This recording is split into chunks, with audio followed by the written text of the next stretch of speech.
fueron admirados y temidos en su propio tiempo. Antiguos guerreros que inventaron los campos de entrenamiento de reclutas, el asalto frontal, la educación subvencionada por el Estado y un estilo de vida y una estética que aún hoy llevan su nombre. Son los espartanos, y esta es su historia. Esparta. Código de honor. Año 480 a.C. Un estrecho paso de montaña en las Termópilas, a unos 140 kilómetros al noroeste de Atenas, Grecia. Fue el momento y el lugar que inmortalizaron para siempre la esencia de Esparta.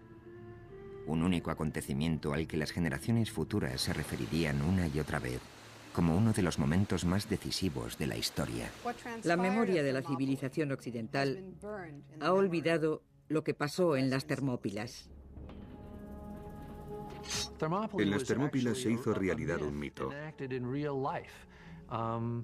Ni el propio Shakespeare hubiera podido urdir una historia clásica tan perfecta. Una falange de 7.000 soldados griegos avanzaba hacia el ejército invasor persa, formado por varios cientos de miles de hombres.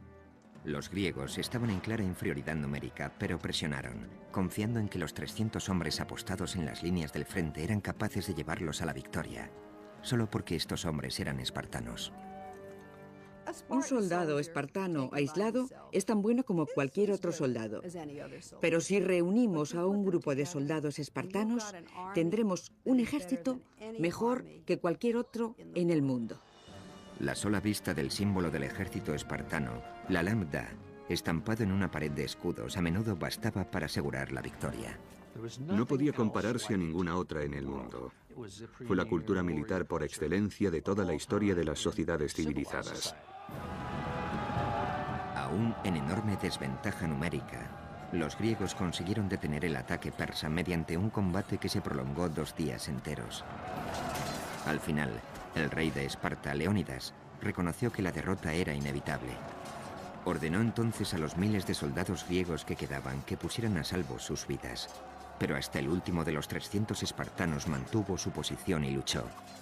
Solo porque eran espartanos. La resistencia en las Termópilas alimentó la moral griega y encolerizó a los persas, que recibieron un claro mensaje: no os mezcléis con nosotros. La resistencia de los espartanos en las Termópilas se convirtió en el clásico ejemplo de caso en el que se pierde la batalla, pero se gana la guerra. Las Termópilas han permanecido en la historia como algo grande, casi como una palabra clave para referirnos al concepto de entregar la propia vida, incluso desafiando a la muerte. Aquellos soldados lucharon con ahínco en una batalla perdida, solo para defender su dignidad y su país. Se convirtieron en la fuerza militar más impresionante que el mundo haya conocido. Para producir este tipo de hombres, hombres que luchaban tan metódicamente enfrentándose a una muerte inminente, se requería una sociedad muy especial. Los espartanos son el reflejo de un aspecto crucial de la naturaleza humana: la búsqueda de la pureza, del orden, de la armonía. Una búsqueda que nos da el valor suficiente para no temer a la muerte, que nos impulsa a luchar a cualquier precio por un ideal como la libertad. Si bien hoy se piensa en Atenas como en la cuna de la civilización occidental y el cenit de la cultura griega, era Esparta a quien muchos de los griegos de la Edad de Oro dedicaban su admiración. Estaban verdaderamente considerados como el sumum de la civilización griega, pero representaban una utopía en el sentido de que estaban entregados al ideal de virtud, de servicio a la comunidad, de desinterés y de unidad. Lo que más valoraban las ciudades-estado griegas era la libertad respecto al intervencionismo exterior, el sentido de pertenecer a un sitio y el éxito en la batalla. Esparta era rica en estos 3 valores. Durante el dominio de Esparta, la antigua Grecia era un conjunto de más de 1000 comunidades con gobierno propio, denominadas ciudades-estado. Una ciudad-estado es una ciudad que a todos los efectos prácticos funciona como un estado o un país con su gobierno propio, su ejército propio, su armada propia y sus propias leyes.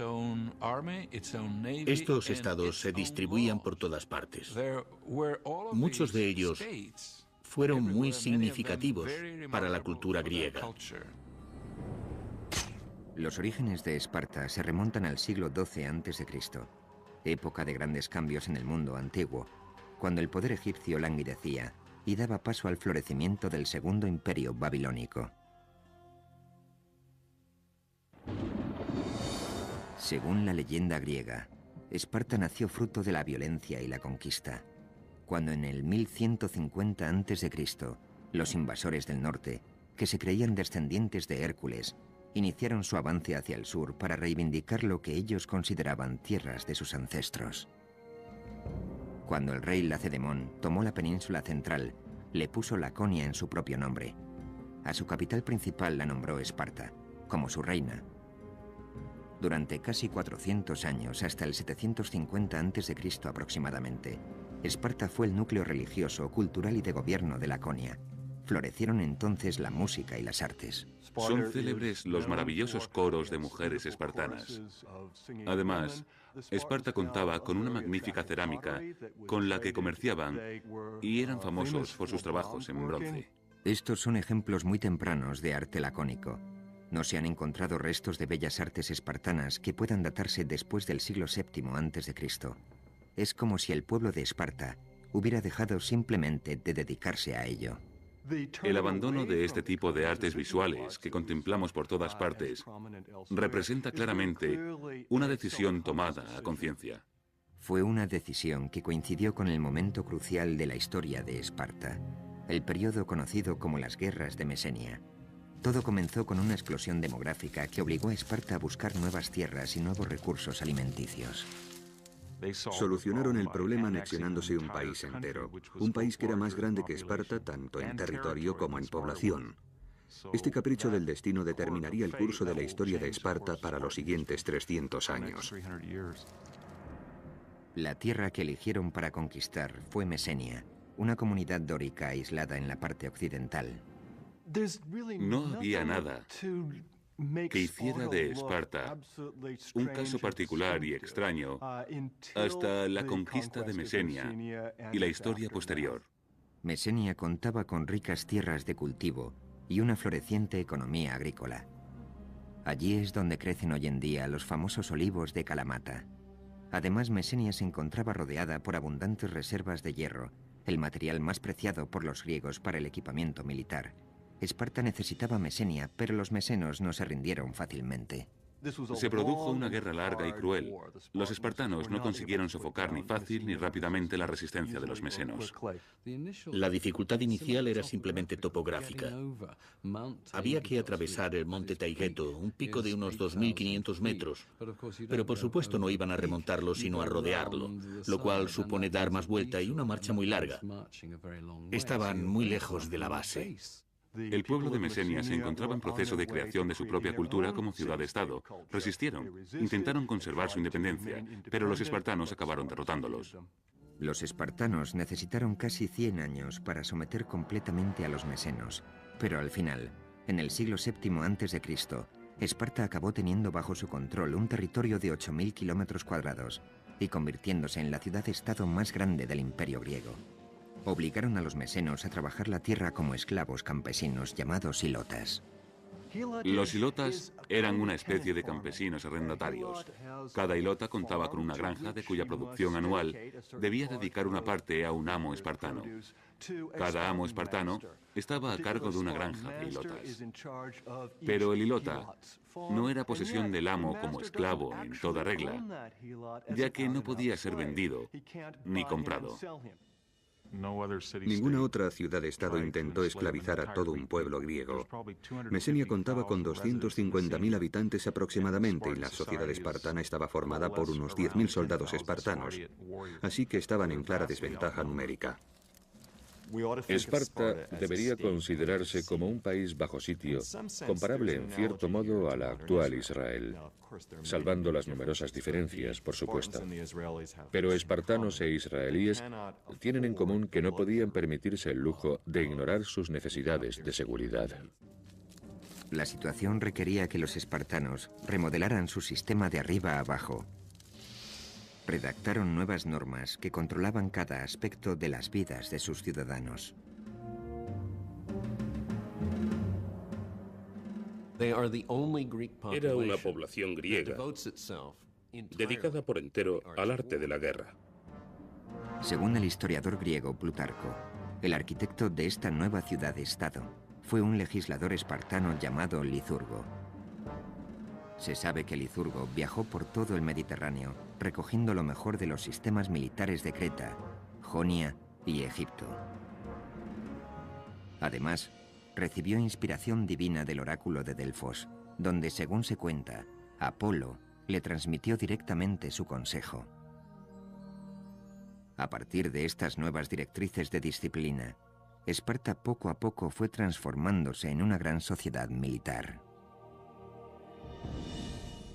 Los ejércitos o las fuerzas de defensa de aquella época no eran más que milicias, granjeros que sacaban sus lanzas del desván y partían hacia la batalla. Licurgo, el fundador pionero de Esparta, por llamarlo así, diría: vamos a dar un giro en este sentido, y a partir de ahí se conformó toda la sociedad espartana, para bien o para mal.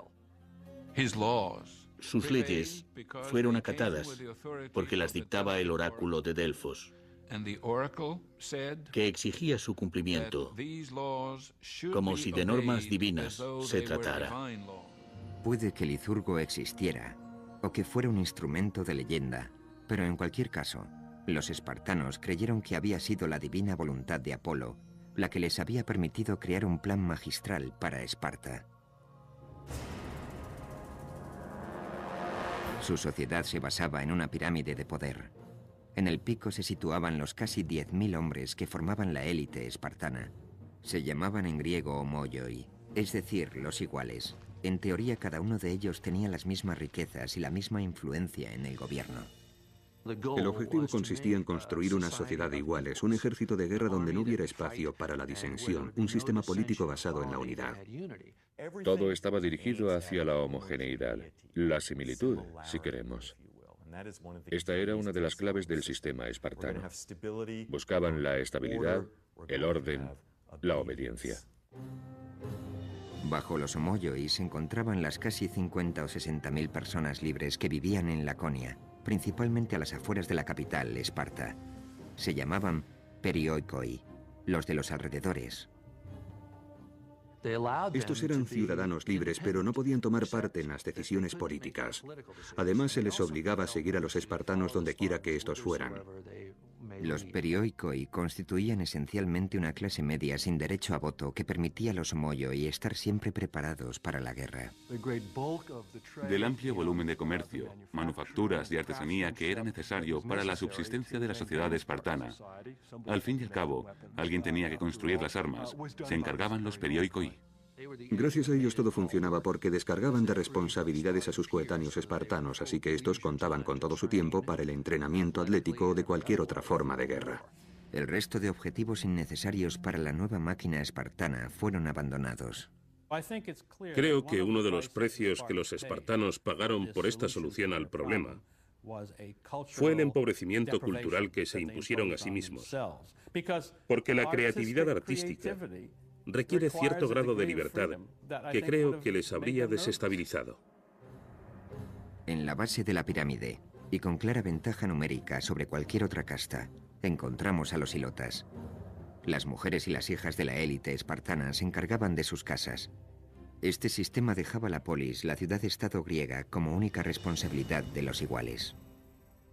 Estaban dispuestos a llegar a las que luego se revelaron como medidas extremas para formar un estado que nunca antes se había visto y que supongo que no se ha vuelto a ver desde entonces. En las siguientes décadas, Esparta ideó un nuevo sistema de gobierno que controlaría a todos y cada uno de los ciudadanos, desde la cuna hasta la tumba.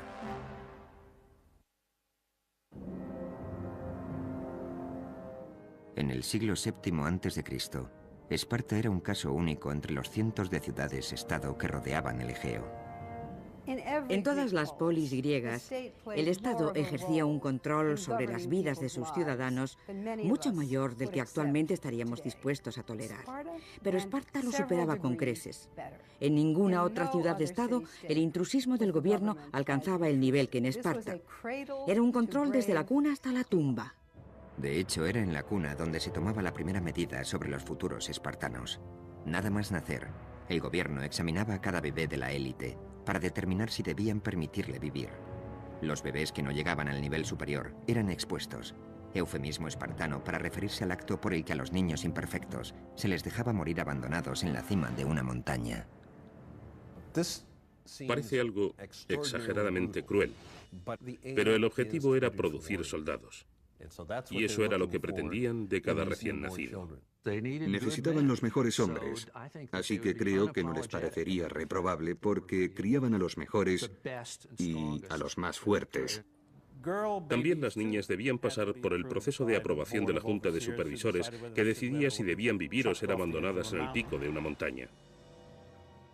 Las niñas que sobrevivían eran educadas para ser madres y los niños para convertirse en iguales espartanos, guerreros que controlaran el gobierno. En Esparta, el gobierno era por y para el pueblo, en el caso de los homoioi, o iguales. El resto, los perioikoi y los ilotas, no eran ciudadanos. Los espartanos obtuvieron un éxito sin parangón al diseñar un sistema único, digamos, propio de ellos, que se mantuvo durante muchos años. De hecho, fueron tantos que Maquiavelo y otros lo tomaron como modelo. En la cima del gobierno espartano se erigía una monarquía hereditaria, con una peculiar variante. El punto de partida clave, que parece ser el aspecto más antiguo de su constitución, es que no tenían un rey, sino dos. Es verdaderamente extraño. La mayoría de las ciudades griegas recuerdan aquellos tiempos en los que tenían rey, y muchas de ellas conservan la figura de una especie de jefe religioso al que en ocasiones se le denomina el rey. Sin embargo, los espartanos tenían dos reyes con verdadera autoridad en la sociedad, tanta como para liderar los ejércitos, una autoridad profundamente religiosa. La razón que justifica esta característica es el control mutuo entre los reyes. Así se evitaba la concentración de poder en un solo hombre. Esta monarquía dual, junto con 28 espartanos mayores de 60 años, formaban un consejo de ancianos denominado Gerusia. La Gerusia aplicaba las políticas y funcionaba como tribunal penal supremo. Esparta era, en cierto modo, una sociedad gerontocrática. Los gobernantes eran ancianos y había puestos disponibles solo para ellos. Una de las razones que explican esto es que si sobrevivías como para hacerte mayor en un entorno espartano, es que eras verdaderamente fuerte. Por debajo de Gerusia estaba la Asamblea de Ciudadanos, constituida al completo por iguales espartanos cuyas edades superaban siempre los 30 años. Esta era la rama menos poderosa del gobierno espartano. La asamblea espartana no realizaba funciones deliberatorias, sino que asumía las órdenes de otras personas que habían decidido cuál era el camino que debía tomar la sociedad. La asamblea se limitaba a apoyar sin rechistar las políticas propuestas por otras personas. Por encima de todo este sistema se instauró una junta de 5 hombres llamados éforos, que regían el ejército, supervisaban el sistema educativo y contaban con un significativo poder de veto sobre todos los demás, con el tiempo incluso sobre los reyes. Sin embargo, también su poder estaba sujeto a control, por un lado con la limitación de sus mandatos a 1 año, y por otro haciéndoles responsables de todos sus actos ante la asamblea. Aquellos que sirvieran como éforos o en otras funciones eran inmediatamente sometidos a juicio al acabar su año de mandato. Es como si cada presidente de los Estados Unidos sufriera una moción de censura y fuera sometido a juicio al final de su legislatura y tuviera que responder por los cargos que se imputaran. El objetivo de esta Constitución era evitar a toda costa que cualquier hombre o institución social amasara demasiado poder. Creo que el sistema resultó muy eficaz. ¿Cómo puedes hacer tu voluntad con tanta gente alrededor para impedírtelo? El sistema entero estaba diseñado para que nadie hiciera su voluntad. El propósito era no cambiar, detener cualquier cambio, y desde luego el método cumplió con creces su fin. De hecho, durante casi 400 años, Esparta disfrutó del gobierno más estable de la historia de la antigua Grecia, aunque desde luego no era una democracia. La libertad del individuo constituye un aspecto clave de toda democracia. La libertad de expresión, de votar según tu conciencia. Y precisamente esta libertad de expresión no era una de las características de la sociedad espartana. Ni siquiera pensaban que la libertad fuera una buena idea. La libertad no se encontraba entre las virtudes que se les enseñaba a respetar a los espartanos. La prioridad dentro del gobierno espartano era controlar a los ilotas. Eran conscientes del odio que suscitaban en los ilotas. Como una vez declarara un ateniense que conocía perfectamente a los espartanos, los ilotas se hubieran comido gustosos a los espartanos crudos. Así que cada año el primer punto de la agenda del gobierno espartano era declarar la guerra a los ilotas. Y este era solo el modo oficial de demostrar que cualquier espartano podía matar a un ilota cuando quisiera. Tucídides narra una escalofriante historia que cuenta que los espartanos ordenaron que todo ilota que considerara haber prestado un gran servicio a Esparta en la guerra debía presentarse ante el gobierno para ser liberado.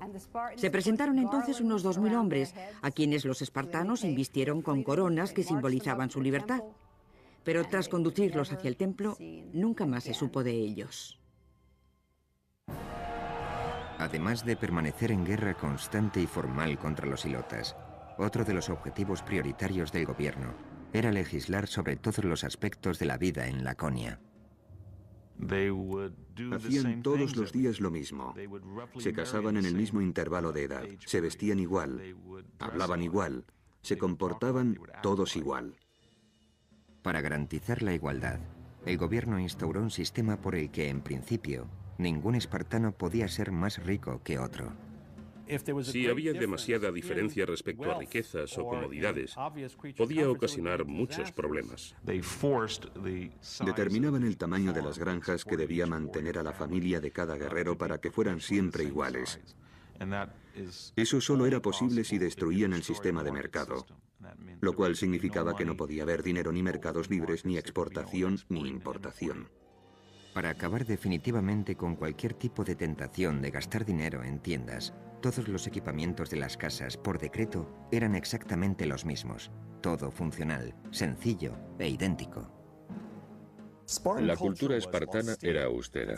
De ahí que empleemos el término espartano para referirnos a la austeridad o a lo estricto hoy en día.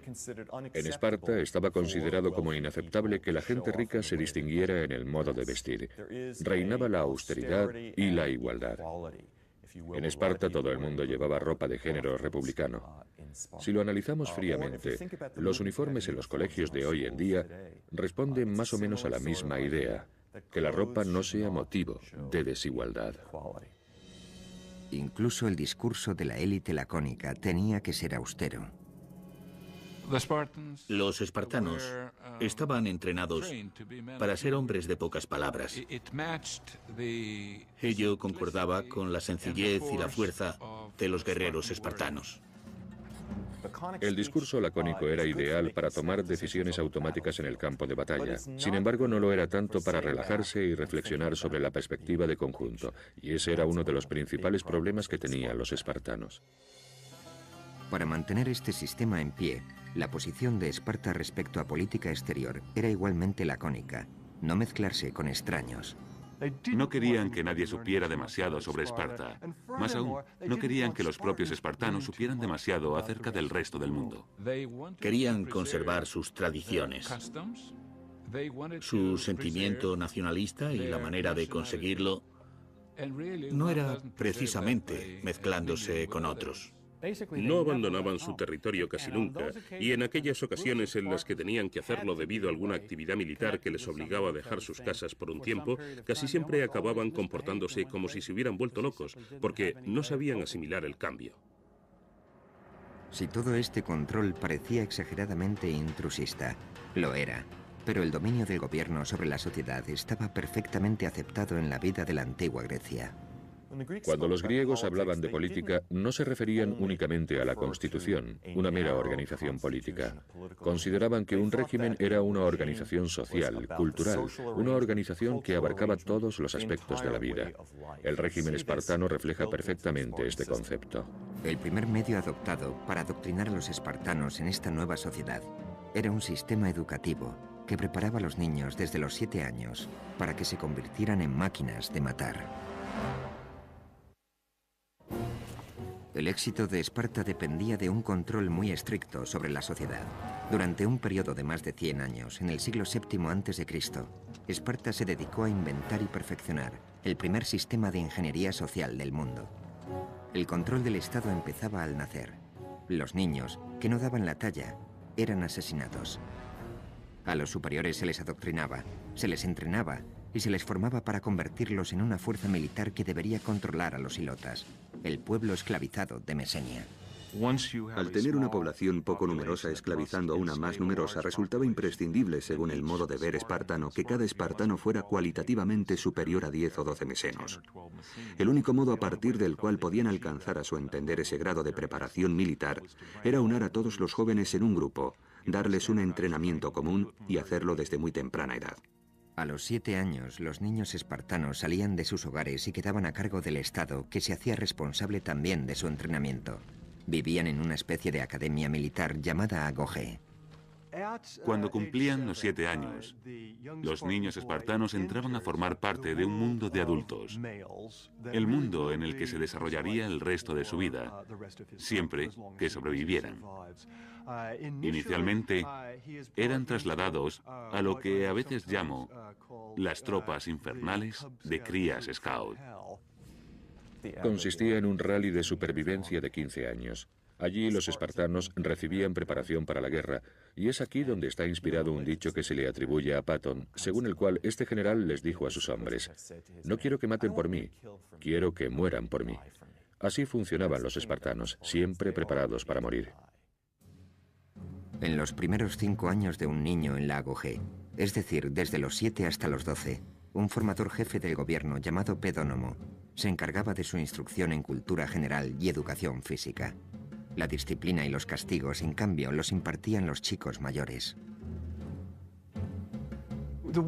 Es como si cuando entráramos al instituto, los alumnos más mayores fueran responsables de los del primer curso. Creo que, en este sentido, este sistema explota la potencial crueldad que los chavales empleamos unos con otros para tratar de enseñar a los niños espartanos, desde el primer momento, que debían obedecer absolutamente todas las órdenes que recibieran de un superior. Es una perspectiva sobrecogedora. Desde el primer día en la Agoge, la principal lección era preparar a los niños para la dura vida que les esperaba. El sistema de entrenamiento espartano estaba claramente enfocado a poner a prueba a los más débiles y a seleccionar a los más fuertes. Durante toda su vida, un soldado espartano debía preocuparse por la vigilancia que sobre él ejercían sus compañeros. Estaban constantemente pendientes de detectar los síntomas de debilidad, de comprobar si estaba realmente preparado. El lema que siempre estaba presente era: ¿eres capaz? ¿Eres lo suficientemente fuerte como para convertirte en espartano? Un sistema basado en el cariño estricto que daba más importancia a lo primero que a lo segundo. Las niñas espartanas también recibían entrenamiento, pero en casa. Desde pequeñas, se les enseñaba a ser fuertes, a estar en forma física a todos los niveles y a ser en cierta medida autosuficientes. Como el sentido de su vida no era otro que producir hijos que defendieran a la comunidad, comían bien, participaban en competiciones atléticas, etc. En cierto modo eran criaturas que recibían una atención privilegiada. A los 12 años, los niños espartanos entraban en el segundo nivel de entrenamiento en la Agoge, y las condiciones eran aún más insufribles. A cada niño se le otorgaba un solo manto como vestimenta. Era lo único que se les permitía llevar durante todo un año. Además, se les obligaba a ir descalzos, todo por hacerles fuertes tanto física como mentalmente. Cualquiera que haya estado en invierno en Laconia sabe que la sola idea de tener que ir descalzos y con un manto como único abrigo podría matar a cualquier norteamericano actual en cuestión de minutos. Cansados y muertos de frío. Además, los niños estaban hambrientos. De cocinar las cenas, si se puede llamar cocinar, se encargaban los ilotas. Preparaban comidas nada apetitosas. El plato más famoso de los espartanos era el llamado sopa de sangre, que consistía básicamente en cerdo flotando sobre una gran cantidad de sangre. Aquellos que visitaban Esparta quedaban petrificados por su dieta. Como prueba nos ha quedado la descripción que hizo un sibarita visitante del norte. Vino a Esparta y después de probar la sopa dijo: ahora entiendo por qué los espartanos están tan dispuestos a morir. La sopa no solo estaba mala, sino que encima era insuficiente. El alimento bastaba para sobrevivir, pero no para ser felices. Enseguida aprendían que si querían comer hasta saciarse, hasta sentirse llenos, tenían que aprender a robar el alimento. Este constituía uno de los métodos empleados, por un lado para agudizar su ingenio y por otro para enseñarles tácticas de supervivencia, porque todo formaba parte de un sistema que pretendía producir el tipo de espartano capaz de conseguir lo que fuera en campo abierto y sobrevivir en caso necesario. Si a un niño espartano lo descubrían robando, lo castigaban, pero a un niño espartano que no lo hiciera sería considerado un completo inútil. Si se te daba bien robar y nunca te cogían, entonces no cabía duda de que prosperarías. Plutarco incluso llegó a registrar el punto hasta el que un niño llegaba para no ser sorprendido. Según sus consideraciones, un niño muy hambriento se atrevería a robar una cría de zorro para comer. Si su superior sospechara que el niño había robado el zorro, el niño se escondería el feroz animal bajo el manto y se dejaría morder por él hasta morir antes de descubrirse. En todo el mundo antiguo, esto se consideraba como una prueba de la resistencia de los espartanos. Los niños aprendían a ser inquebrantables, a dominar el dolor, a ser respetuosos con sus superiores. Tengamos en cuenta, además, que se lo estaban comiendo vivo por dentro. Endurecer y reforzar a los adolescentes espartanos se consideraba necesario debido a los tipos de batallas que un día tendrían que librar. La falange es tan fuerte como el más débil de sus componentes. Por tanto, la clave consistía en asegurarse de que todo el mundo tiene más o menos la misma fuerza y que los más débiles quedan sencillamente eliminados. De los espartanos se decía que eran el único país para el que las cosas parecían ponerse más fáciles cuando iban a la guerra. La vida en Lago G era un continuo proceso de selección. A los niños se les exigía que pasaran una prueba tras otra, de fuerza, de flexibilidad, de resistencia y de astucia. Los fallos se castigaban muy duramente. En el festival anual que se celebraba en el templo de Artemisa Ortia, los espartanos se reunían para ver una prueba que podríamos llamar agarrar el queso. Los jóvenes de Esparta se dividían en dos grupos. Uno intentaba robar el queso que se apilaba sobre el altar y otro, armado con látigos, intentaba impedírselo. En esta especie de melee, en ocasiones incluso se producía alguna muerte. Muchas cosas por las que los jóvenes espartanos estaban obligados a pasar parecen presagios de los aspectos más crueles de las novatadas que se hacen en nuestros días. De hecho, había muchos niños espartanos que cuando las pruebas finalizaban no las habían podido pasar y habían perecido. Es una competición constante en la que todo el mundo está sometido a juicio, clasificado, y de la que salen ganadores que reciben varios honores y disfrutan de ciertas ventajas. Así que ahí tenemos a los espartanos, entrenados para ser iguales a los demás, para sacrificar todo por el bien común y a la vez para ser superiores a la generalidad. Para aconsejarles en su camino durante el entrenamiento, a cada chico espartano se le ordenaba tomar un mentor, un hombre mayor cuya relación con el niño se prolongaría de por vida. El mentor asumía la responsabilidad de supervisar al niño que estuviera a su cargo, de asegurarse de que el entrenamiento era el adecuado y de comprobar que tanto sus modales como el carácter del niño recibían la atención necesaria. En la actualidad, los expertos se encuentran debatiendo acerca de si la intimidad de esa amistad incluía o no relaciones sexuales. En muchas situaciones en las que las mujeres quedan excluidas de participación, ya sea en el ejército o en cualquier otro campo, creo que existen muchas más posibilidades de que se den relaciones homoeróticas. Se supone que cualquier posible relación sexual que hubiera existido siendo niño el estudiante se terminaría al alcanzar la edad adulta.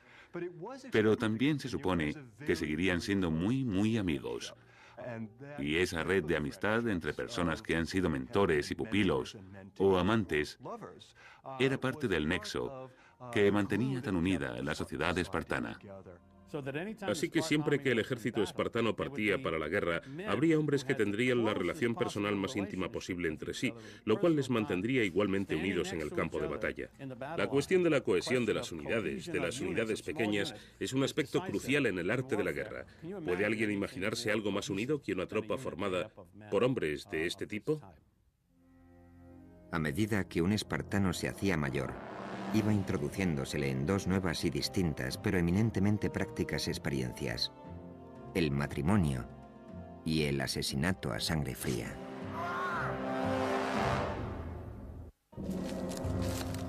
El legado de Esparta no es solo la creación del concepto de disciplina militar, sino su perfeccionamiento a través de una estructura social y un programa de entrenamiento que empezaba a los 7 años. A los 20, la mayoría de los jóvenes espartanos obtenían la licenciatura en un sistema e ingresaban en otro, uno que formaría parte de sus vidas hasta que murieran. Pero antes de licenciarse, los espartanos debían pasar una última prueba de fuego. Los estudiantes que más prometían eran seleccionados para unirse a la Criptia, una fuerza de seguridad secreta dedicada a liquidar a los ilotas por la razón que fuera. Los miembros de la Criptia vivían fuera de Esparta. Sobrevivían por sus propios medios y se servían del cobijo que les proporcionaba la noche para cortar gargantas.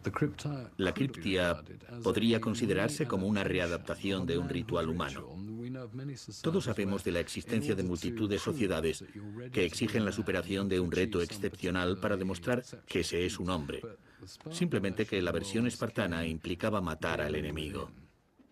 La criptia era el método que tenían los espartanos para seleccionar a sus mejores y más brillantes guerreros, con el fin de que hicieran la vida completamente imposible al pueblo, sobre el que se apoyaba toda la sociedad espartana.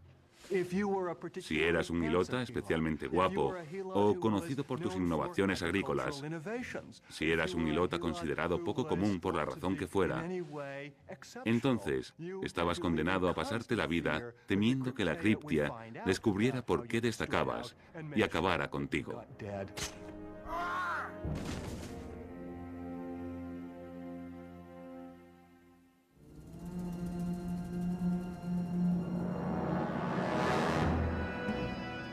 Tras su paso por la Criptia, los jóvenes espartanos se unían a pequeños regimientos de 15 miembros cada uno. Estas unidades recibían el nombre de Susitia y serían el hogar de los espartanos para la mayor parte de sus vidas. Así que este era un momento verdaderamente clave. Tenían que ser aceptados en un régimen, y cada cosa que hubieran hecho hasta ese momento iba destinada a ello. Aunque la primera obligación de un espartano era para con su régimen, cada hombre también debía casarse y producir hijos. Para el mundo exterior, esto podría considerarse uno de los aspectos más placenteros de la vida de Esparta, ya que las mujeres espartanas estaban consideradas como unas de las más bellas del mundo. Después de todo, Helena de Troya era de origen espartano. Pero para los hombres y las mujeres espartanos que apenas tenían contacto entre ellos de niños, el cortejo y el matrimonio constituían tan solo otra obligación más para con el Estado, que requería algunos de los rituales más extraños de la sociedad espartana.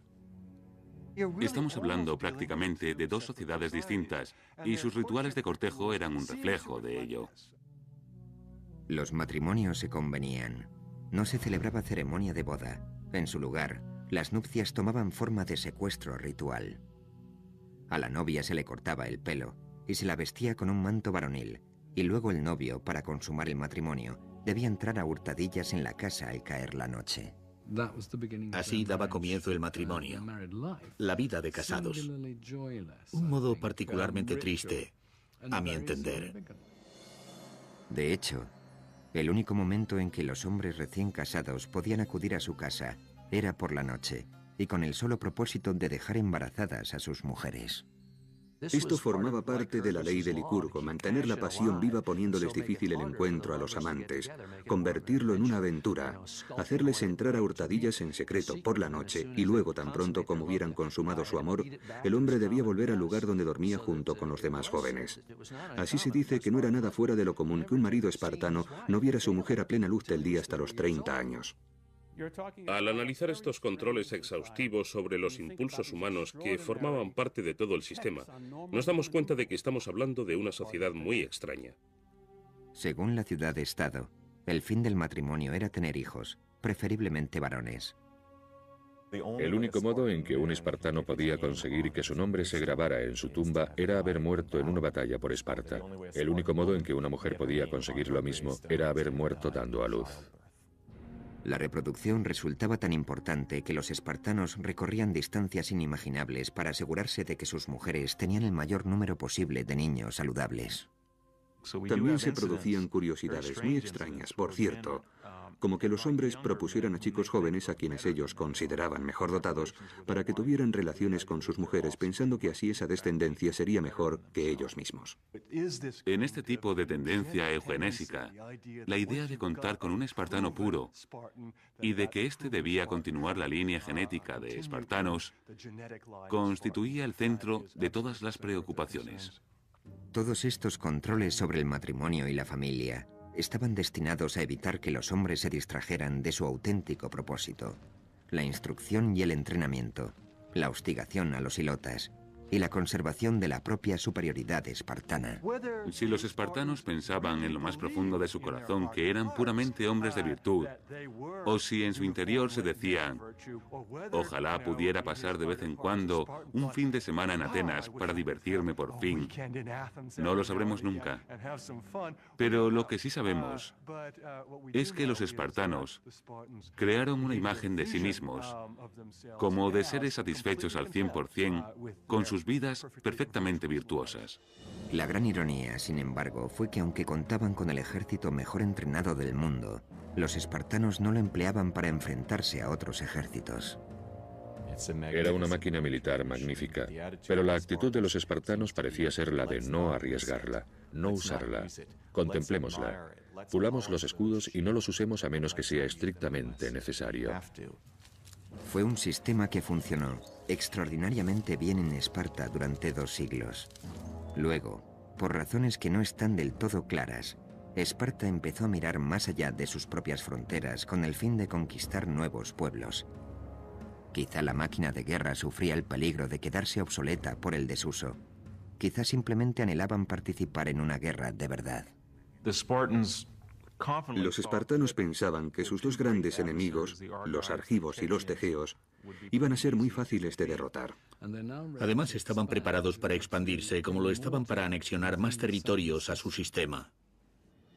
Al mismo tiempo, en el horizonte, empezaba a perfilarse la verdadera amenaza contra la supremacía espartana. Una nación de más de 1 millón de soldados cuyo único pensamiento era conquistar Grecia, los persas. A principios del siglo V, empezarán primero con la conquista de la parte griega de Jonia en Asia Menor y luego volverán su mirada hacia el gran continente. Así se explicará el curso de la historia de Grecia durante los 2 siglos siguientes. Durante las generaciones venideras, todo el mundo griego sentiría la amenaza persa. La manera en que Esparta y Atenas reaccionaron a dicha amenaza dividiría y uniría el mundo griego.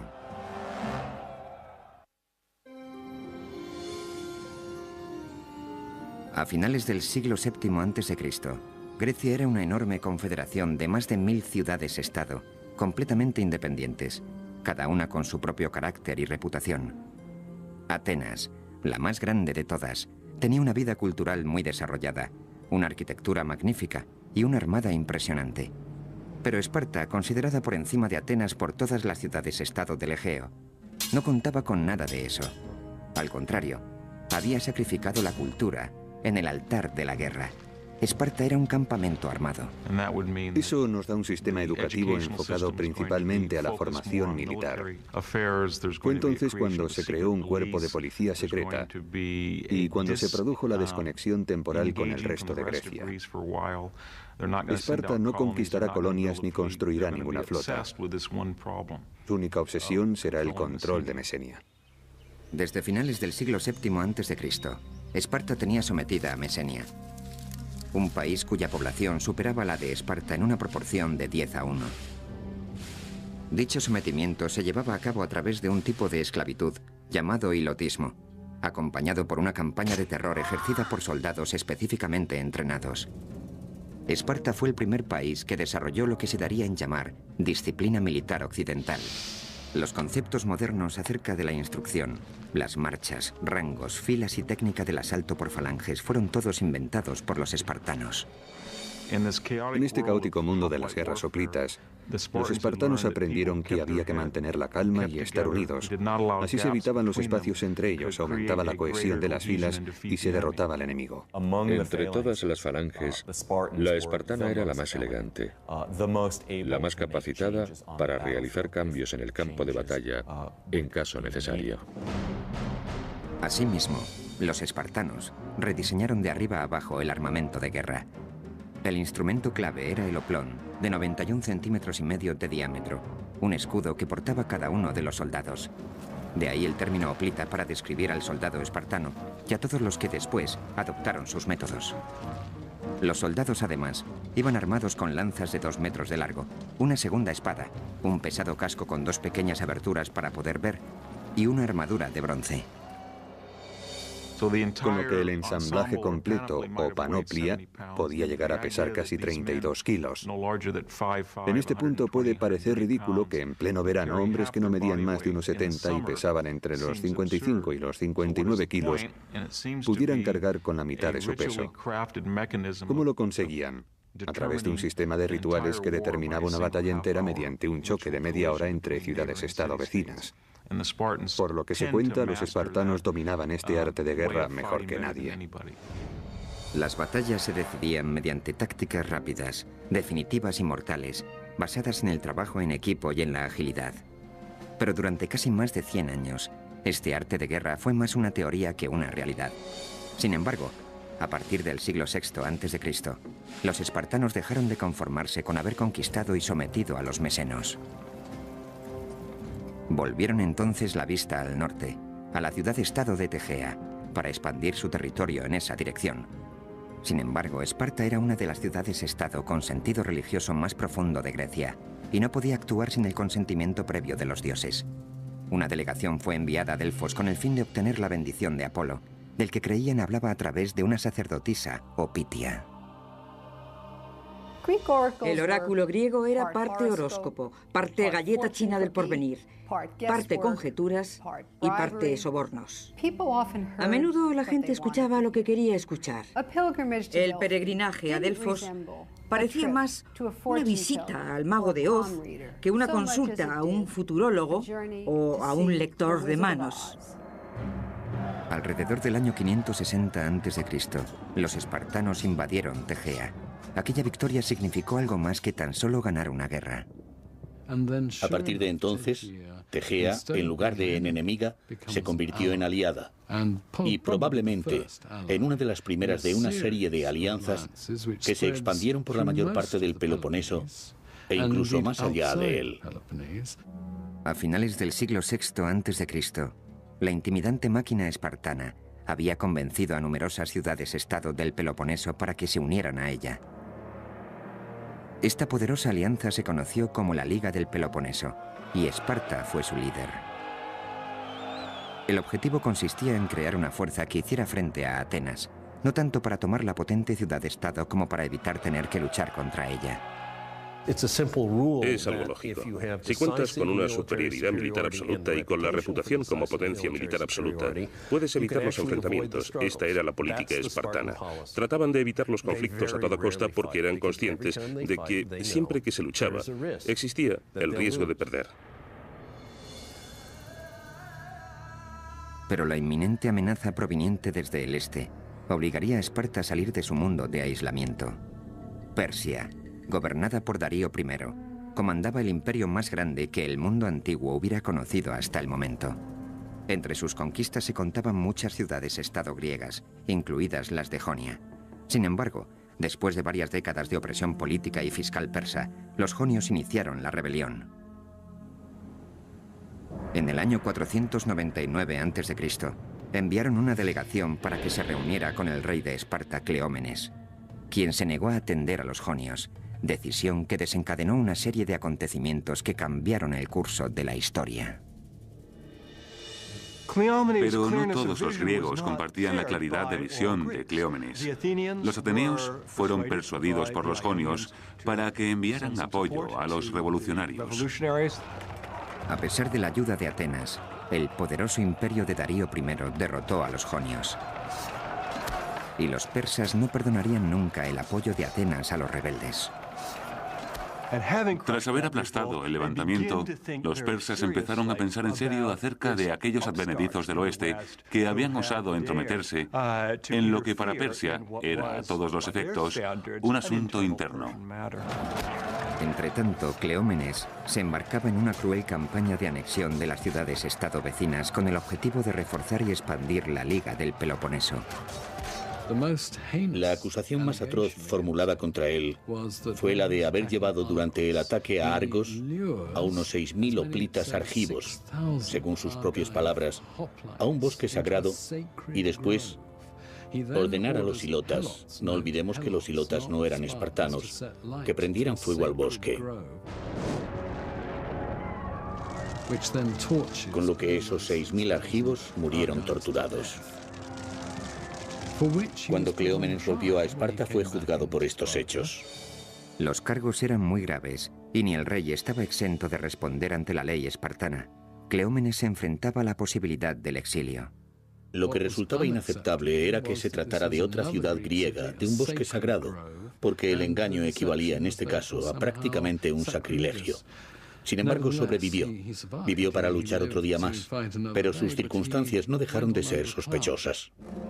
En un intento de evitar su propio exilio, Cleómenes tenía que eliminar las fuerzas que se oponían a él dentro del gobierno.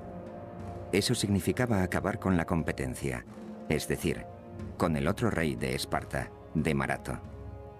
Para conseguirlo, Cleómenes sobornó al oráculo de Delfos para que declarara ilegítimo al rey de Marato.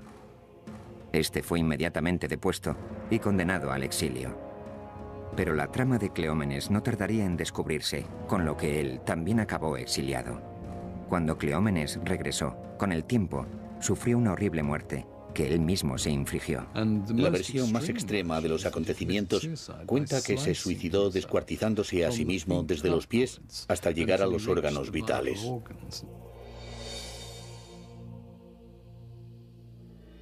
Cleómenes, que sería conocido por siempre como Cleómenes el Loco, fue sustituido por el rey Leónidas, un hombre que llevaría a los espartanos hasta donde nunca habían llegado tras enfrentar a todo el mundo antiguo en una guerra de proporciones épicas. A principios del siglo V a.C., una línea dividía a las ciudades-estado griegas en dos grupos muy distanciados, las que apoyaban a Esparta y las de la órbita de Atenas. Mientras Esparta trataba de mantener su política de evitar a toda costa la guerra, Atenas empezaba a prepararse para la posibilidad de un enfrentamiento con los persas. Corrían noticias de que Darío I de Persia estaba ávido por castigar a los atenienses por haber apoyado el levantamiento frustrado de los jonios en el 499. Darío nunca olvidó aquello, nunca olvidó la humillación. De hecho, entre los griegos reinaba la convicción de que Darío tenía un esclavo que le susurraba constantemente al oído: «Señor, no perdone a los atenienses».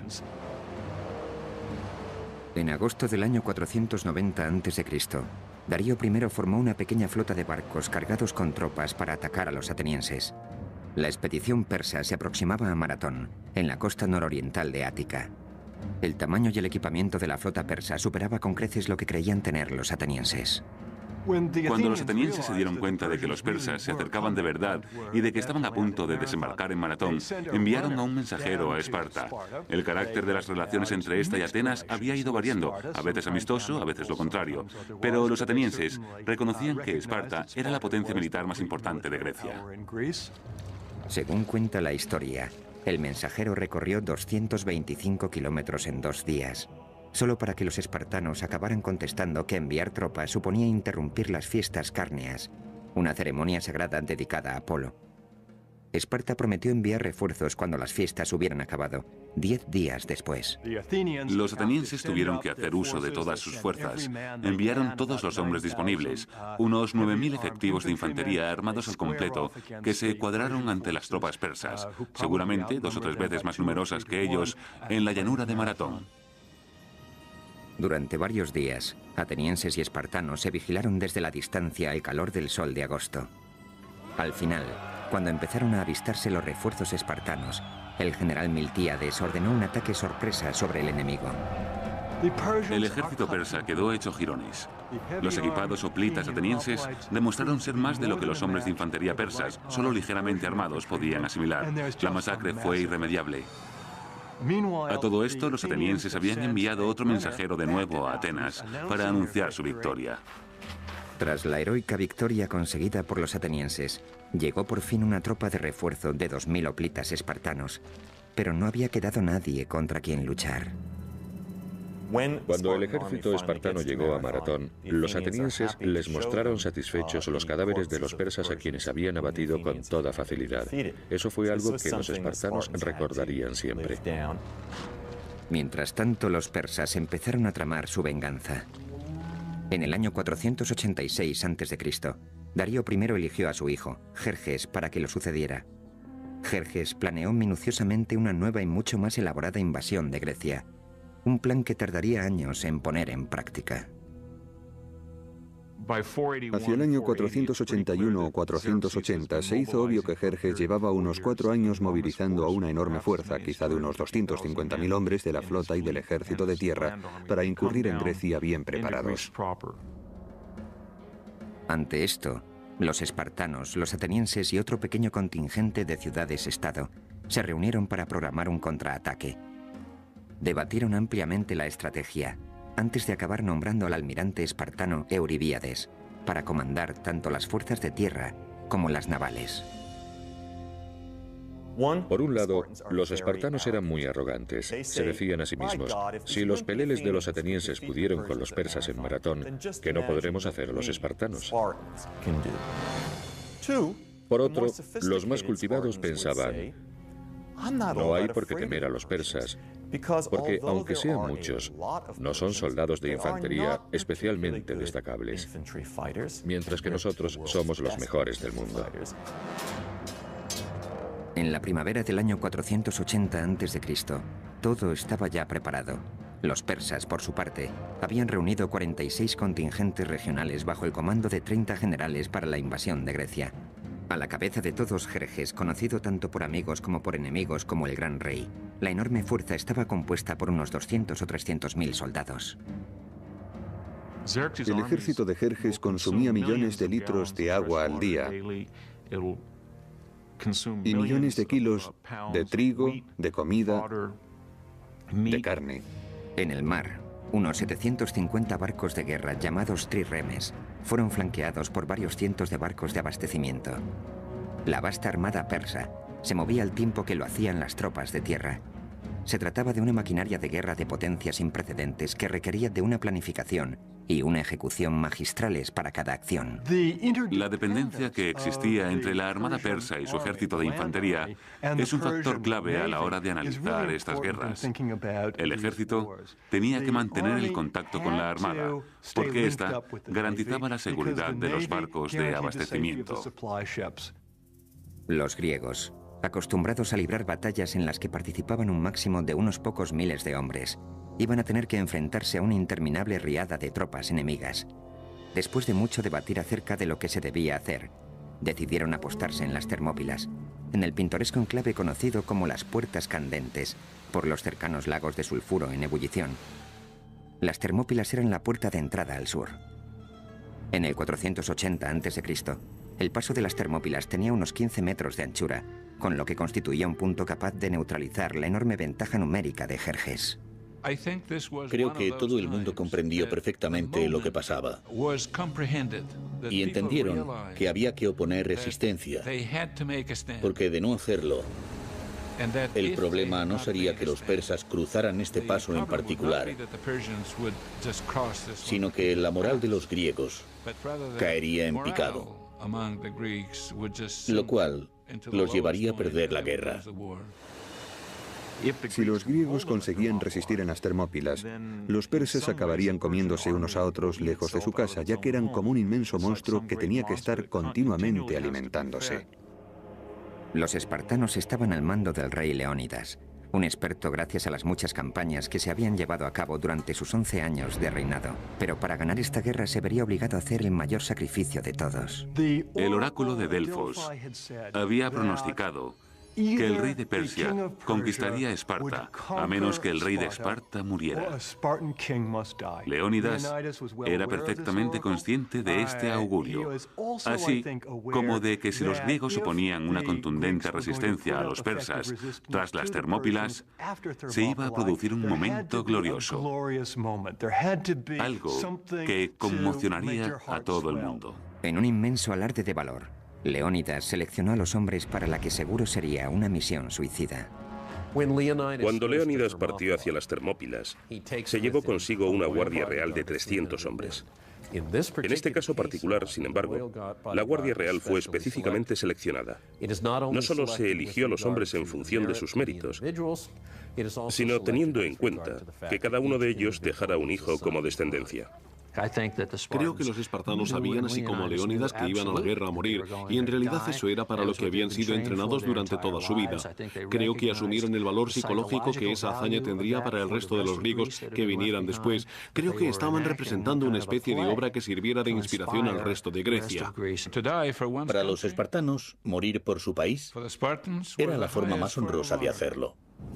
En agosto del año 480 a.C., el gigante y poderoso ejército persa avanzó hasta el atajo que cruzaba la soleada llanura. Entonces se produjo un majestuoso despliegue de potencia y fuerza. El ejército persa, encabezado por Jerjes, era inmenso. Contaba al menos con 200.000 efectivos.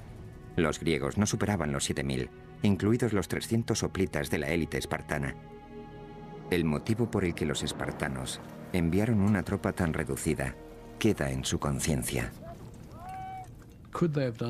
Podrían haber sido más afortunados si hubieran mandado un ejército completo. Alegaron que esas hubieran sido sus intenciones, pero que un festejo religioso les impidió enviar más que una tropa de avanzadilla. Algunos cínicos afirman que los espartanos nunca pretendieron enviar una fuerza completa, porque sabían que iban a perder. Necesitaban hacer algo destacable, un acontecimiento espectacular, así que sacrificar 300 hombres se presentaba como la solución perfecta. Los espartanos, dirigidos por Leónidas, estaban preparados para luchar hasta la muerte. Cuando Jerjes envió un mensajero, conminando a los espartanos a que depusieran las armas, Leónidas respondió con 2 palabras: molon lave, o ven tú a cogerlas. No podía haber un contraste mayor entre dos ejércitos, no podía haber un contraste mayor entre dos sociedades. Por un lado, Jerjes en su trono, con secretarios tomando notas, y por otro, Leónidas, al frente de sus hombres. La misión del rey Leónidas era crucial: retener a los persas el tiempo suficiente como para que los generales griegos consiguieran formar sus tropas en el istmo de Corinto. Necesitaban tiempo para montar un contraataque a gran escala. Si al pesado ejército persa se le permitía pasar libremente hacia el sur, la zona central de Grecia caería seguida, sin lugar a dudas, por el Peloponeso. La idea de los griegos en las Termópilas era brillante: forzar un parón y crear problemas logísticos a esta especie de inquebrantable ejército. Cuando los griegos llegaron a las Termópilas, reconstruyeron la pared que había atravesado el paso. La idea era enviar por rotación unidades griegas que lucharan en la limitada zona que se extendía justo enfrente de la pared. Los persas no podrían emplear todos sus efectivos porque el terreno en el que los griegos pretendían luchar era muy reducido. Entretanto, el pueblo de Delfos consultaba el oráculo que les advertía que debían invocar a los vientos porque ellos serían los mejores aliados de Grecia. Tan pronto como hubieron tenido esta revelación, se desató una terrible tormenta. La magnífica armada persa se dispersó por la costa magnesia, que carecía de puerto, y allí perecieron más de 200 barcos. Jerjes montó en cólera ante la inesperada pérdida y quedó desconcertado por el nimio reto que se le proponía a su poderoso ejército en las Termópilas. El gran rey ordenó a un soldado de avanzadilla que reconociera el terreno y le informara de las dimensiones completas del enemigo. Cuando divisó a los espartanos, estos en lugar de estar implorando u ofreciendo su rendición o algún tipo de negociación, estaban arreglándose, peinándose, echándose aceite y abrillantando sus armas. Querían dar la idea de que esperaban esta batalla con entusiasmo, más que con terror. El jinete se quedó pasmado, sin poder creerse que esos pocos hombres fueran a intentar defender el paso. Enseguida se requirió el consejo de Demarato, el rey espartano exiliado que había huido a Persia hacía más de una década. El rey Jerjes quería saber lo resistentes que podían ser aquellos hombres. Si trajéramos a uno de ellos aquí ante el tribunal, ¿podría acabar con 10 de nosotros? Demarato le dijo que hombre a hombre no, que no era el mejor que nadie, pero que en grupo, la cohesión de la unidad que iba a defender el paso se revelaría muchas veces más potente que lo que podría parecer por su número. El mensaje de Demarato era claro: no subestimar a los soldados espartanos. Llevaban la guerra en la sangre, era su modo de vida. Todo estaba listo. Tanto las fuerzas griegas como las persas se encontraban preparadas para la batalla. Lo que iba a ocurrir después marcaría el futuro de la democracia. Año 480 a.C. El verano toca a su fin. La suerte del mundo occidental está echada. En el estrecho paso de las Termópilas se han formado las líneas de la batalla que enfrentará a Grecia y a Persia. 300 espartanos, junto con sus 7.000 aliados griegos, se han atrincherado y están listos para enfrentarse a un ejército persa de al menos 200.000 efectivos. Para los espartanos se presenta como una misión suicida, pero deben parar a los persas para que Grecia pueda preparar el contraataque. Cuando el rey Leónidas partió para defender el paso de las Termópilas y supo que le esperaba la muerte, su mujer, Gorgo, al despedirse le preguntó si tenía instrucciones para ella. Leónidas le dijo que se casara con un buen hombre y tuviera hijos sanos. Así eran los espartanos, siempre dispuestos a morir, preparados para morir. Consideraban que morir en combate por su país era algo verdaderamente glorioso. Así pues, en nombre del honor y de la gloria, los soldados espartanos resistieron desafiantes y serenos, incluso preparados para abalanzarse sobre la inmensa fuerza persa, de cuya presencia les había puesto sobre aviso la avanzadilla de reconocimiento. Les dijo: los arqueros persas son tantos que cuando disparan sus flechas nublan el sol. A lo que otro espartano, Diéquenes, respondió: bueno, pues libraremos la batalla en penumbra. El 18 de agosto del año 480 a.C., 4 días después de haber llegado a las puertas candentes de las Termópilas, los dos bandos se hallaban listos para el combate. El aplastante número de efectivos persas les permitió contar con toda la seguridad que un ejército podía desear. Pero las tropas bronce y carmesí espartanas se erguían desafiantes, dispuestas a luchar. Normalmente conocemos formaciones de 8 filas. El motivo que lo justifica es que las primeras 2 o 3 filas luchan porque las lanzas son muy largas. Sin embargo, la función de las filas de atrás consiste tan solo en empujar a las de delante. Así que la cohesión y el empuje de las filas de atrás resultan absolutamente tan cruciales como la destreza y la valentía de los hombres del frente.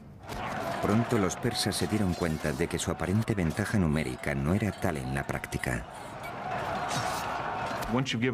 Una vez que se ha asumido que no es posible maniobrar y que los jinetes persas no van a poder hacer nada, entonces ya tienes el embudo.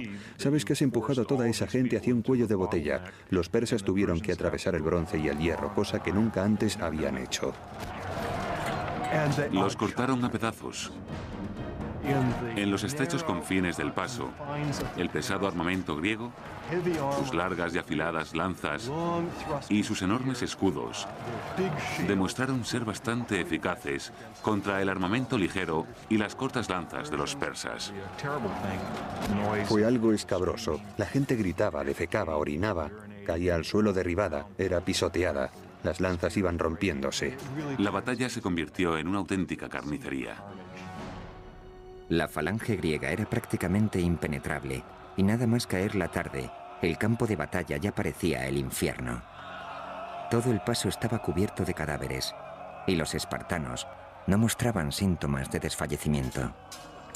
La falange espartana funcionaba casi como un cuerpo de ballet, con esa agilidad de acción, esa habilidad para ejecutar con rapidez las decisiones en el campo de batalla y para moverse como una unidad.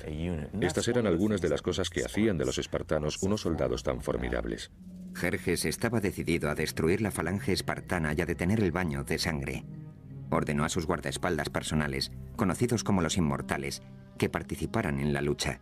Solo ellos contaban con armas capaces de hacer frente al armamento pesado de los griegos, pero no fue suficiente. Un enfrentamiento salvaje dejó a las tropas de élite del rey completamente destrozadas. Viendo cómo un velo de muerte se cernía sin piedad sobre ellos, tuvieron que detener la lucha y retirarse.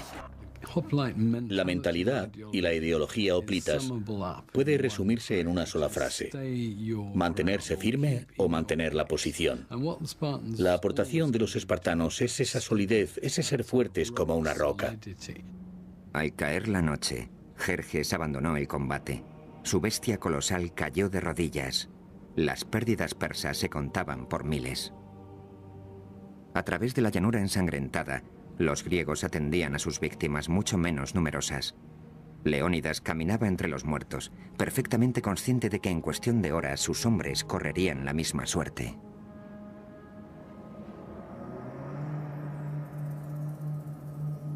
La mañana amaneció fría y clara el 19 de agosto del 480 a.C.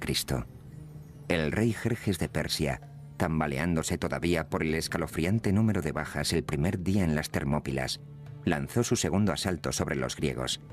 Esta vez, formó una especie de brigada con hombres conocidos por su valor y arrojo, a los que prometió recompensas por atravesar el estrecho paso, y amenazó con ejecutar si rompían filas y huían.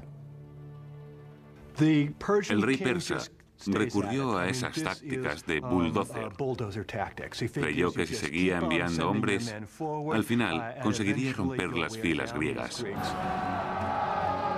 Pero una vez más, la impresionante fuerza persa no fue suficiente para derrotar a los griegos ni al cuerpo de élite espartano. La batalla proseguía a través de un sangriento segundo día y acabó convirtiéndose en otra masacre a gran escala. Los muertos y heridos persas se amontonaban en altas pilas frente a las líneas griegas. Un intenso olor a muerte impregnaba toda la escena. Los griegos también sufrieron alguna baja, pero el número de las de los persas era incontable. Resultaba demasiado desmoralizante permitir que esto siguiera indefinidamente.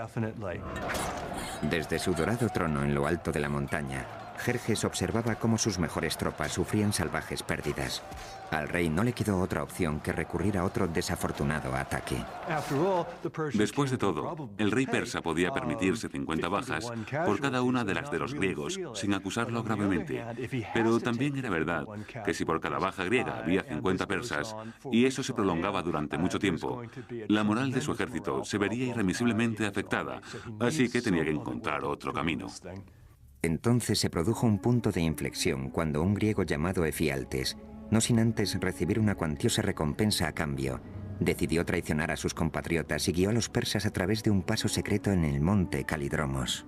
En griego, el nombre de Efialtes se ha convertido en la palabra más común de todos los tiempos para referirse a las pesadillas. Es la palabra griega para pesadilla. El camino que Efialtes mostró a los oprimidos soldados persas les permitió rodear el contingente griego, una táctica con la que Jerjes creía que iba a acabar venciendo por fin a sus enemigos. Los inmortales persas ascendieron a hurtadillas por la noche, y al amanecer, el sonido de sus pisadas sobre las hojas secas anunció su llegada al otro lado. Las puertas candentes se habían convertido en una trampa mortal para los espartanos, con abruptos acantilados y el océano a un lado, las montañas a otro, y los soldados persas concentrados frente a ellos y ahora también detrás. En este punto, Leónidas analizó la situación. Era el comandante en jefe de la zona de combate, así que ordenó la retirada al conjunto de griegos en las Termópilas. Los espartanos se quedarían con él. Hasta el último de ellos permaneció en su posición. Después de girar las tornas en el paso, llegó el tercer día, uno de los más memorables de la historia griega. Cansados y heridos, los dignos soldados espartanos hicieron uso por última vez de su pesado armamento. Mientras se preparaban para morir, el rey Leónidas pronunció sus últimas palabras. Desayunen copiosamente, señores, porque esta noche cenaremos todos en el infierno. En ningún momento se planteó rendirse, sino que luchó hasta que no quedó ni un solo hombre. Cuando el sol asomó entre las colinas, los espartanos y los pocos aliados que quedaban estaban siendo atacados por todos lados. No por ello dejaron de luchar con valor, lanzándose con fiera desesperación hacia el sangriento campo de batalla. Entonces el rey Leónidas fue herido de muerte, y los espartanos pelearon salvajemente para hacerse con el cadáver, y consiguieron sacarlo de allí. Al final, la noche del 20 de agosto del 480 a.C., los espartanos realizaron su último y desesperado intento de resistencia. Según se cuenta, sus armas estaban destrozadas, así que se deshicieron de ellas. Sus escudos resquebrajados, sus armaduras deshechas, se sirvieron entonces de sus dientes, de sus manos. Se enfrentaron a puñetazos a los miles de persas que consiguieron rodearlos en una colina, y no queriendo desperdiciar más efectivos, enterraron a los griegos en un mar de flechas.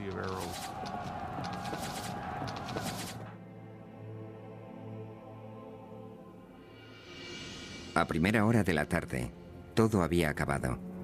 Los 300 espartanos yacían muertos junto con varios cientos de aliados. Pero las pérdidas persas eran escalofriantes. Se calcula que de unos 20.000 hombres. Empuñando por fin la victoria, Jerjes inspeccionó el campo de batalla. Entonces encontró el cuerpo del rey Leónidas, que estaba escondido. Lo decapitó y clavó la cabeza en un poste para que todo el mundo la viera. Fue un gesto barbárico destinado a demostrar que los espartanos eran, después de todo, simples mortales. Pero las gravemente desmoralizadas tropas persas no quedaron del todo convencidas. Sabían que la guerra no había hecho más que empezar y que había más espartanos esperándoles.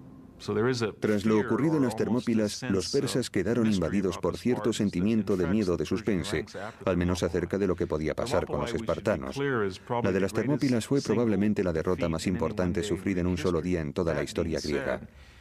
También hay que decir que reportó algunos beneficios para los griegos, ya que les permitió movilizarse hacia los territorios posteriores, en Ática, lo cual hizo surgir en ellos el sentimiento de heroicidad, de unión en torno a tal acto de valentía, además de suscitar el miedo entre los persas, que se encontraron con un pueblo con el que no contaban. Muchos años después, fue erigido un monumento en las Termópilas, en honor a los 300 espartanos que heroicamente contuvieron a los 200.000 persas durante 3 cruentos días. Aquí, sobre una piedra sin ningún tipo de adorno, hayamos grabado un clásico y sencillo epitafio. Extranjeros de paso, decidles a los espartanos que aquí, obedientes a nuestras leyes, yacemos. Hace hincapié en el hecho de que, independientemente de las percepciones o ideas de cada uno, las leyes espartanas dictaban que aquellos soldados permanecieran allí en ese momento. En cierto sentido, los espartanos necesitaban algo así. Necesitaban una batalla espartana de maratón. Necesitaban un acontecimiento al que poder referirse para demostrar que la virtud espartana era absolutamente inquebrantable. Incluso, aunque no vencieron, obtuvieron una victoria moral porque murió hasta el último de sus hombres. Lo que ocurrió en las Termópilas ha quedado grabado en la memoria de la civilización occidental. Después de la caída del Álamo, el periódico local de Nacogdoches, Texas, declaró que las Termópilas ya tenían su equivalente. Ahora, con la brecha en la primera línea de defensa griega, los persas tenían libertad para avanzar hacia el sur, a través de Ática, aplicando la táctica arrasar e incendiar, sin respetar a nada ni a nadie. Cosechas y granjas enteras invadidas por las llamas, estatuas de dioses demolidas, templos destruidos, incluso la Acrópolis fue víctima del fuego. Cuando empezó a correr el rumor por Grecia de que todo el país estaba ardiendo, muchos atenienses estuvieron al borde de la sublevación. Nunca hubieran podido imaginarse que las tornas iban a dar un determinante giro. En las últimas décadas del siglo V a.C., todas las fuerzas de Grecia se unieron rápidamente en contra del enemigo común, el aparentemente invencible ejército persa, formado por más de 200.000 efectivos. Tras la batalla de las Termópilas en el año 480 a.C., el ejército y la armada persas tenían camino libre para avanzar hacia el sur, hacia Atenas. La moral griega aparecía por los suelos y la derrota inminente. Entonces decidieron confiar en un astuto y respetado comandante ateniense llamado Temístocles. Y el poderoso comandante decidió evacuar el interior del país y trasladar al pueblo a la isla de Salamina, confiando la esperanza de Grecia en una batalla naval. Entonces los atenienses determinaron abandonar su territorio con la intención de evitar enfrentarse a los persas en una especie de batalla a la desesperada en tierra. Sin embargo, más que abandonar su territorio, lo que hicieron fue enviar a las mujeres y a los niños a campos de refugiados al sur de Grecia, tras la muralla del Istmo, y enfocar todas sus expectativas en su armada. Bajo la oscuridad de la noche, la armada griega se embarcó hacia la bahía de Salamina, a unos 97 kilómetros al sur por la costa. Debido a su estrecho canal, Temístocles estaba convencido de que Salamina constituía un punto ideal para contrarrestar la superioridad numérica y la gran movilidad de la flota persa. Temístocles era consciente de que si batían a la armada persa, vencerían la guerra, o al menos darían un gran paso en esa dirección porque el ejército persa dependía significativamente de su armada. La armada griega estaba en posición. Temístocles diseñó una inteligente táctica para llevar al rey Jerjes a dar un paso fatal. Temístocles le envió un esclavo que le dijo que el rey quería ser su amigo, que había visto la luz y que para demostrarlo le informaba de que si atacaba en ese momento podría capturar a toda la flota griega. En una carta entregada por un esclavo, Temístocles explicaba los planes para el abandono griego de Salamina, que se llevaría a cabo al cobijo de la noche del día siguiente. Jerjes creyó que era su gran oportunidad.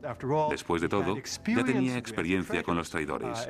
Efialtes había aparecido en el momento justo en las Termópilas y ahora aparecería otro, Temístocles. Convencido de que la armada griega estaba sumida en el caos más absoluto, Jerjes decidió que era el momento justo para atacar. Y así lo hizo. Jerjes lanzó la flota persa contra la griega en las estrechas aguas que rodean Salamina. Es decir, hizo justo lo que Temístocles esperaba.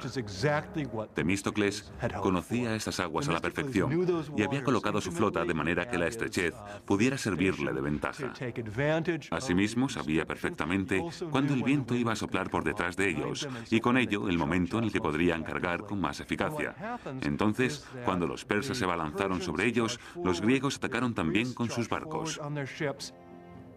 Creo que esta constituyera la batalla naval más importante con respecto al número de efectivos de la historia de la civilización occidental. Mientras la flota griega avanzaba como un pulpo gigantesco desde su guarida de rocas, el rey Jerjes se encontraba a salvo en su trono dorado en las alturas del monte Egeleo. Para cuando se quiso dar cuenta de que su poderosa vanguardia estaba atrapada, tenían la soga echada al cuello. La ventaja numérica de los persas, 400 trirremes frente a los 300 griegos, quedó neutralizada por los reducidos estrechos.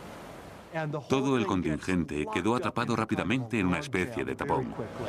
Los barcos persas fueron privados de su capacidad de maniobra. Una vez que consiguieron convertir la batalla en una embestida y hacer algunas incursiones, la flota persa, que ahora perecía ahogada, se convirtió en su mejor aliada. Los barcos griegos enviaron marinos, hoplitas, que saltaban de barco en barco, dejando tras ellos una estela de sangre. Probablemente el índice de bajas de esta sea el más grande que se haya producido en una única batalla naval en toda la historia. El número de persas que se ahogaron en la costa de Ática ascendería hasta los 60.000. Fue un desastre sin precedentes para los persas y una victoria rotunda para los griegos. Los cadáveres y los restos de los barcos no dejaban ver el agua. Los persas perdieron unos 200 barcos, mientras que los griegos solo unos 40. Jerjes estaba encolerizado y humillado. Como resultado de la batalla de Salamina, Jerjes y todo su ejército tuvieron que salir de Grecia. Era imposible dejar a su ejército en Grecia a menos que pudiera garantizar su reabastecimiento. Con la pérdida del control en el mar, la pérdida de dominio sobre el agua, resultaba muy arriesgado. Así que tuvo que evacuar al grueso de su ejército. Pero el primo de Jerjes, el general Mardonio, fue designado personalmente para dirigir la guerra en Grecia. Con una fuerza de primera formada por 30.000 hombres, Mardonio se trasladó hacia el norte, hacia Tesalia, donde contaban con suministros suficientes para que sus hombres sobrevivieran al invierno. Entretanto, volvía a surgir el recelo entre Atenas y Esparta. Los atenienses, que sufrieron el mayor número de bajas en las batallas navales, esperaban un quid pro quo por parte de los famosos soldados hoplitas espartanos y querían que lanzaran un asalto en tierra contra los persas. Mardonio supo de las profundas desavenencias que separaban a su enemigo e intentó aprovecharse de ellas. Uno de los vasallos de Jerjes, un rey macedonio, fue enviado a informar a atenienses y espartanos de que si se iban sin más, Jerjes los trataría con dignidad. Los atenienses, creyendo que así obligarían a Esparta a movilizar su máquina militar al completo, consideraron el trato. Los atenienses dejaron que a Esparta llegara la velada amenaza de que si no venían para defender Ática, si no se movían hacia Beocia, ellos se rendirían. O peor, los atenienses insinuaron lo impensable, una alianza con Persia.